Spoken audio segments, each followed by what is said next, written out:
And now I'd like to reintroduce Jana Hunsley. She's a research scientist at the Karen Purvis Institute at TCU. We are so very grateful for the Karen Purvis Institute and the partnership we have with them. We benefit greatly from the research and best practices developed at the Institute. Over the years, we have used volunteers from the Institute with our children and families with a lot of success. This year alone, we've had over 30 students, many on this call, working with our children in the shelter and families together. And so these volunteers are so valuable because of their expertise that they bring to the table. At ACH, we use an intervention model known as Trust-Based Relational Intervention, or TBRI, and this is a practice that was developed at TCU. Now I'd like to turn it over to Jana. We're so lucky to have you with us today. Can you talk a little bit more about TBRI and how it meets the need behind the behavior? Yeah, well, I'm glad to be here with you guys today. So TBRI, as Brannigan said, is trust-based relational intervention. It's an attachment-based, trauma-informed intervention meant to meet the needs of children who've experienced trauma. Sometimes we call it early life trauma, complex developmental trauma, but really any child or youth who has experienced trauma in their life. The intervention first came out of actually a camp. So Dr. Karen Purvis and Dr. David Cross created the intervention kind of on accident. They developed a camp in the 90s, 1998, I think was the first camp. And it was just done as a respite camp for children who were adopted. And what they found from that were these incredible results after children participated in the camp.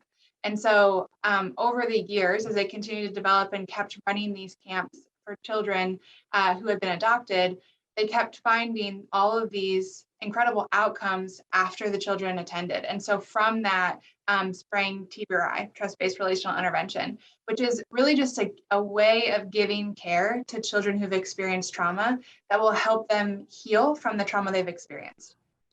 So it's an intervention, but it's also really just a way of being in relationship with people. So we've kind of exploded in some ways. And so it started just with adoption, foster care specifically, and now we are all over the world working with organizations like ACH and getting just to train professionals and caregivers in this intervention so that they can best, sorry, you can mute yourself, Carrie. Carrie, could you please mute yourself? Thank you.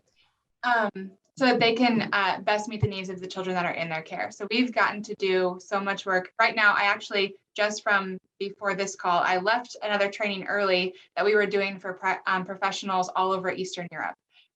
So we've been doing that all this week. So it's really incredible, like the spread that we've been able to have, and being able to still be really connected to organizations like ACH that are here in Fort Worth, where we're located.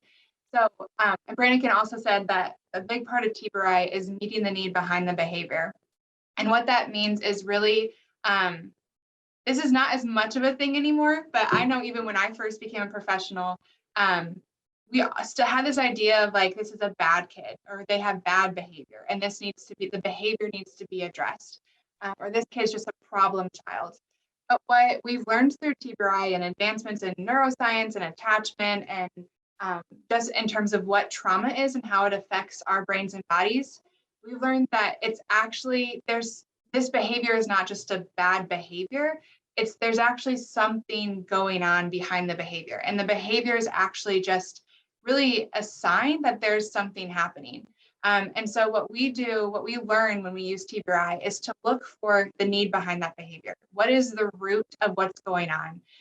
And so instead of seeing a kid who is lying to you, why is that kid lying? What is the need behind that they can't feel safe enough to come to you and say what's really going on or what they need, but they're lying or stealing or acting out, whatever it is. And that all for them is doing something to meet their need. And so a big part of TBRI is learning how to play detective with the children that are in our care, figuring out what's going on, what's happening underneath the surface. Thank you so much for sharing. I love that you mentioned camp. I wanted to share some photos of our TBRI camp, and I thought you could explain kind of the significance of the one-on-one and what happens during camp, and what we're attempting to do when we dysregulate a child. So let me share that picture.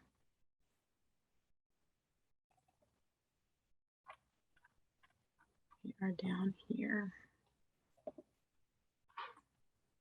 Here we go.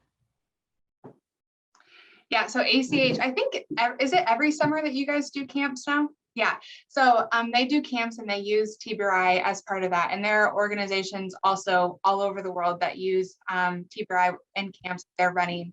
And we run camps also at the Institute.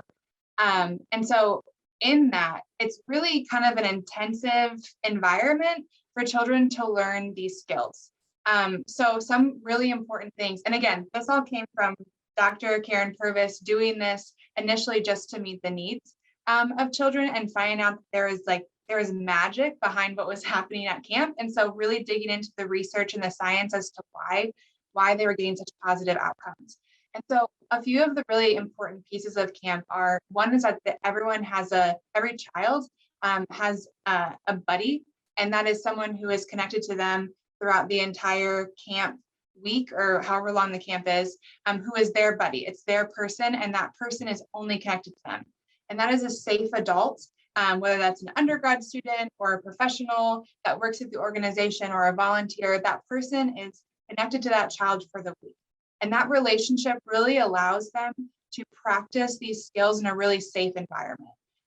So on one hand, it gives them that safe adult to build some healthy connection with and to work on some of those social skills and attachment skills, but then it also gives them an opportunity to really focus on when there is a behavior, when a child starts to become dysregulated.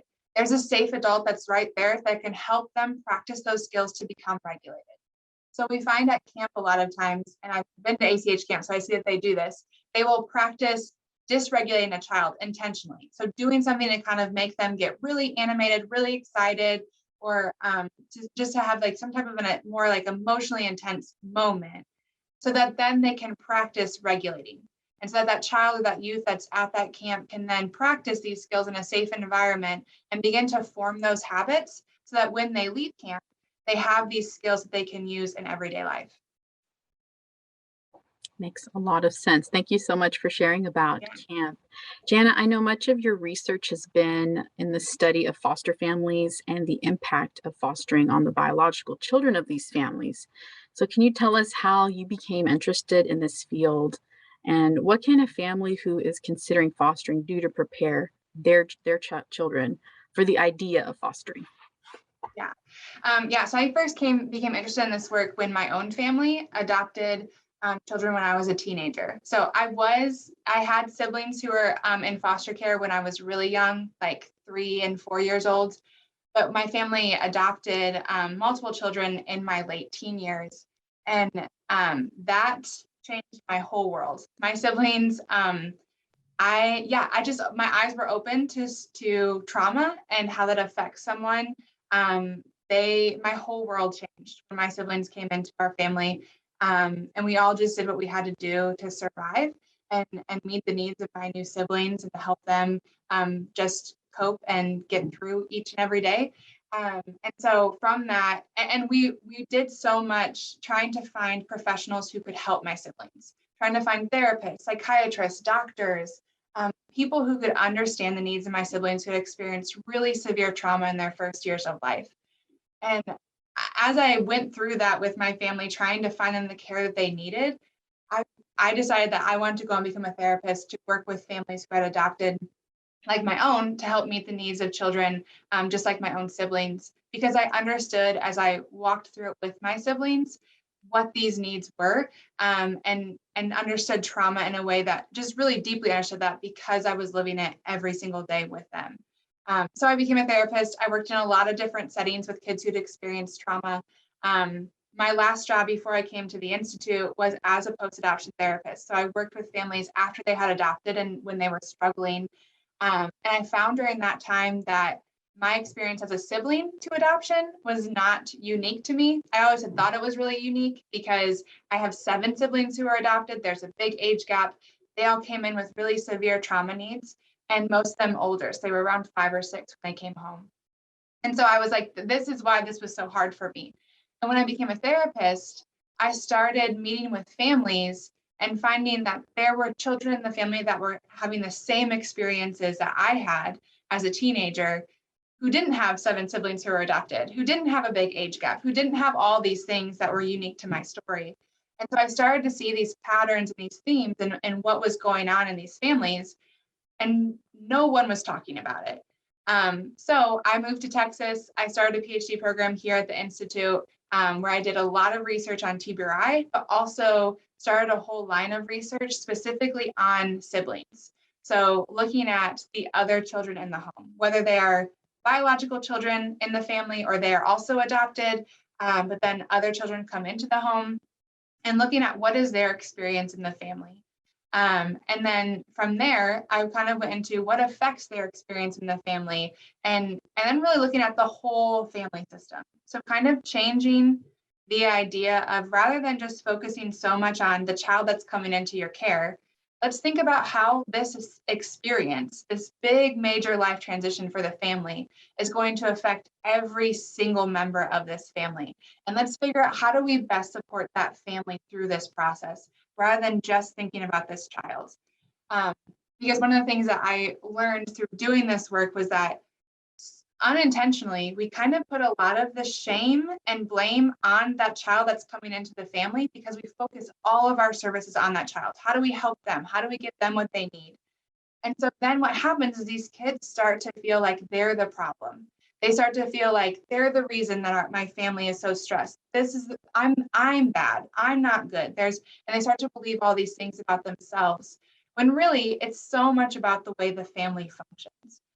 So I did this whole line of research, started creating interventions for families, specifically looking at how do we meet the needs of the entire family system.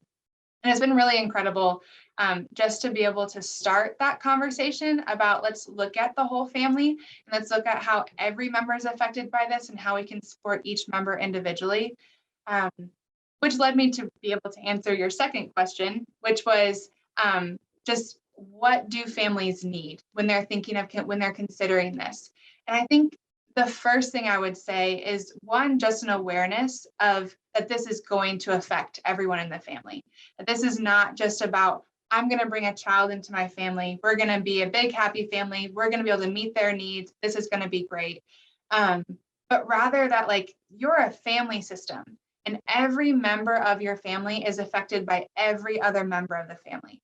So when you bring somebody into the home, first, just be aware that this is going to affect everyone, both positively and negatively. It's not all hard. It's not all good. There's good and hard in this. And it's really important to hold both of those things and to be aware going into this, it's going to affect everyone. And so just that first part is that awareness, but then also to have conversations with your children who are already in your home about this. I found in my research that one of the things that was the best predictor of success for a family was just for the caregivers to have a conversation, to ask their children, what do you think of this? We want to do this. What do you think? And to get their voice heard at the very beginning, which is a huge part of TBRI, that intervention, is to hear their voice at the very beginning and to see, what do you think about this? And let's all be involved from the beginning, because this is going to affect our entire family. So if you want, I actually do have I just realized as I'm saying this, I actually do have like a family prep sheet that is on, I have a personal website. It's called project1025.org. It's all of my like sibling and family research work there. And so there's actually like a 2-page info sheet that can be given to families who are interested in adoption or foster care, to prepare the other children in the home and to just prepare their whole family for that process. You. Katie's going to be sharing your website in the chat. So if you are interested in learning more about the research that Jana does, focusing on the whole family and all of that innovative practice. So thank you so much for sharing. Does anyone have any questions for her right now? We do have a couple from the chat. Jana, you spoke briefly about trainings abroad. Are the agencies dealing to similar issues as ours? Yes, yeah. And we, So the organizations that we work with, it's not just, we started in child welfare, started with foster care and adoption, but now we're in with juvenile detention, residential treatment, institutional care, schools, really anywhere there's a child or a youth, we're in those settings. And so when we do these trainings in different countries, it's with professionals who are really just working with children in any of these settings. So similar to ACH, but also sometimes completely different, but all within that realm of meeting the needs of children. Great. And then the other one is dysregulation always anger? No, it is not. That's very, I think sometimes that's the idea of it. And it's not always a bad thing. Dysregulation is not always a bad thing. Sometimes we want to be dysregulated. When we're out playing football, we're not going to be regulated because we're out playing a sport where we're amped up, we're animated, we're excited, we're kind of hyper. We want that in those settings. So it's not always even a negative thing either. It can be positive in the right settings. Can I ask a question? Jana, how would you start a conversation with very young children in a family who were reluctant to have another child come into the family? I think, at least in our case, that's really a mom and dad decision, but we want kids to have input. Luckily, ours were very much on board, but they were older. So how would you recommend having a conversation with a family with young children who were reluctant, confused to foster?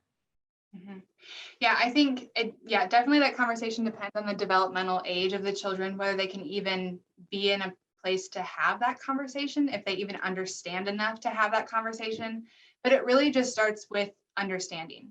Like if you can just get to a place of I want to help my children understand what we are about to do, and that this is going to affect our whole family. Because part of this is also just preparation. How do I prepare my children for what's about to happen?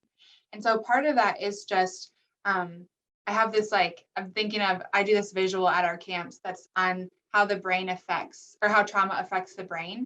And so just something that's just a very basic understanding of, we're going to do this. This is what this is going to mean for our family. And this is how it might affect you. And so, and that changes at whatever developmental age the child is, right? Like a 4-year-old, it's going to be a very different thing you're going to be talking about than a 10-year-old. So I think part of it is just the age of the child, but still just letting them know, rather than it being, we're doing this and it doesn't really matter what you think about it, having a more gentle conversation and talking about, what are your thoughts? What are, even just asking, how do you feel about this? Like if it's a very young child, what are your feeling about, what's your feeling about this? And just starting there to be able to get their voice heard. That's helpful. Thank you. I think with our youngest at the time, his questions were very practical. Will I have to share my room? Can I still go to karate? Am I still going to be able to play with my friends? Am I still going to? So with him, we met those very practical. Yes. And he didn't really want to go much deeper. And so that's Yeah. fine. But then my older son had many more questions. But I think the early conversations were very valuable.